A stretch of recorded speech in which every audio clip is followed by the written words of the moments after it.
আসসালামু আলাইকুম guys, welcome to my channel doctors tedder.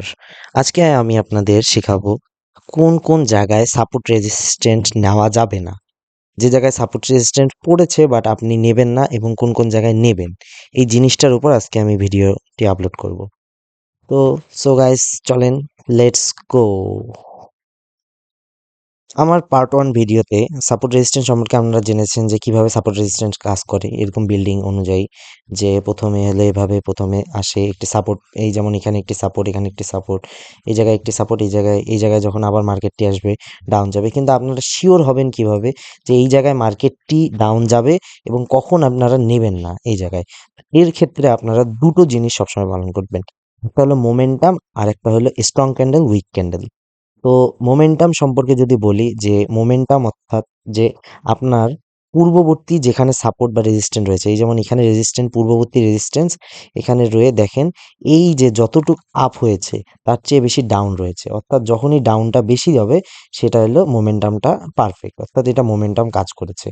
আর যে জায়গায় দেখবেন মোমেন্টাম কম, যেমন হচ্ছে এখানে লেগে এই জায়গাটায় চলে এসেছে, বা এই যে এখানে আপ লেগে, এই যে এটা একটা মোমেন্টাম, স্ট্রং মোমেন্টাম, এটা একটা উইক মোমেন্টাম। এখানে দেখেন আপের ক্ষেত্রে উপর বেশি বাট ডাউন কম। তো এখানে এই মোমেন্টামটা উইক আর এই মোমেন্টামটা স্ট্রং। তো ফার্স্টলি আপনারা মোমেন্টাম ফলো করবেন, যে মোমেন্টাম যেখানে বড় থাকবে সেই ক্ষেত্রে ওই সাপোর্টটা আপনার বেশি কাজে দেবে। আর যেখানে মোমেন্টাম কম সেইখানে সাপোর্টটা কম কাজে দেবে। যেমন এখানে একটি সাপোর্ট কাজ করছে, তো এর ক্ষেত্রে দেখেন মোমেন্টাম অনুযায়ী এইটা কিন্তু পারফেক্টলি কাজ করছে। ঠিক এটির উপর নির্ভর করে এটিও কিন্তু পারফেক্ট কাজ করছে। তো আসেন দেখি যে দ্বিতীয় টপিকটি কি। দ্বিতীয় টপিকটি বললাম কি, স্ট্রং ক্যান্ডেলকে ব্রেকআউট করবে। অর্থাৎ দেখেন কোনো জায়গায় যদি এই যেমন এটি একটি স্ট্রং ক্যান্ডেল, আমি আগের ভিডিওতেই বুঝিয়েছি যে উইক ছোট সেটি স্ট্রং ক্যান্ডেল। এই স্ট্রং ক্যান্ডেল একটি গ্রিন, অর্থাৎ এখানে মার্কেট আপে যাইতে যাচ্ছে স্ট্রংলি, বাট তাও একটি রেড ক্যান্ডেল দিয়ে ডাউন রয়েছে, অর্থাৎ এই ক্যান্ডেলটি স্ট্রং বাট তাও একটি রেড ক্যান্ডেল চলে রয়েছে। তো তার মানে বোঝা যাচ্ছে যে কোন ক্যান্ডেলটি স্ট্রং, এই যে যেটি রেড এসেছে রেড ক্যান্ডেলটি স্ট্রং। এটি ক্যান্ডেল হিসাবে স্ট্রং বাট মার্কেট হিসাবে এটি উইক, কারণ একটি রেড ক্যান্ডেল অর্থাৎ সেলার এসে এই স্ট্রংটিকে ভেঙে দিয়েছে, এই মোমেন্টামকে ভেঙে দিয়েছে। অর্থাৎ এই জায়গাটি এইটা একটি স্ট্রং সাপোর্ট, এইদিকে যেখানেই দেখতেছেন এটি একটি স্ট্রং সাপোর্ট। অর্থাৎ এই জায়গায় যেমন একটা আমরা বলছি মোমেন্টাম স্ট্রং, এই জায়গাটায় হচ্ছে স্বাভাবিকভাবে মোমেন্টাম উইক এবং স্ট্রং ক্যান্ডেলের দিক দিয়ে উইক, এটা দুইটাই হচ্ছে উইক ক্যান্ডেল।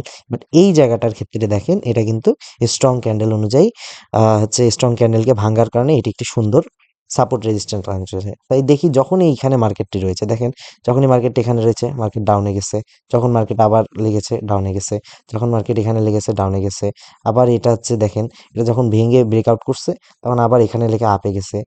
ঠিক তেমনি মার্কেটটা কতগুলো নিয়ম পালন করছে, তার মাধ্যমে সহজে আমরা বলতে পারি যে এটা একটা সুন্দর সাপোর্ট রেজিস্ট্যান্স। এইভাবে আপনারা সাপোর্ট রেজিস্ট্যান্স ফলো করবেন। যদি দেখেন যে সাপোর্ট ফলো করতেছে কিন্তু আপনারা দেখতেছেন মোমেন্টামে উইক, তারপর হচ্ছে এখানে হচ্ছে স্ট্রং ক্যান্ডেল নাই, কোনো স্ট্রং ক্যান্ডেলকে কখনো ভাঙে নাই, বা হচ্ছে একটি red candle, strong red candle আসে নাই, তো এই ক্ষেত্রে আপনারা সেই সব সাপোর্ট বা রেজিস্ট্যান্সকে আপনারা হচ্ছে সাপোর্ট, সেসব রেজিস্ট্যান্সে হচ্ছে ট্রেডগুলো নেবেন না। তো এইভাবে সুন্দরভাবে আপনারা সাপোর্ট রেজিস্ট্যান্স ফলো করে সুন্দর ট্রেড নিতে পারেন। সো গাইস, আশা করি আপনারা বুঝতে পেরেছেন যে সাপোর্ট রেজিস্ট্যান্স কিভাবে ড্র করতে হয় এবং সাপোর্ট রেজিস্ট্যান্স কিভাবে কখন কাজ করে আর কখন কাজ করে না। সো গাইস, ভালো থাকবেন। নিচে আমার টেলিগ্রাম চ্যানেল রয়েছে, টেলিগ্রাম চ্যানেল লিংক রয়েছে, আমার চ্যানেলে ঢুকুন। আমরা এরকম ফিচার সিগন্যাল দিয়ে থাকি। এবং নিচে সাবস্ক্রাইব, আমার চ্যানেলটি সাবস্ক্রাইব করুন এবং কমেন্ট করুন, এসে থাকুন। ভালো থাকুন, সুস্থ থাকুন, আল্লাহ হাফেজ, ধন্যবাদ।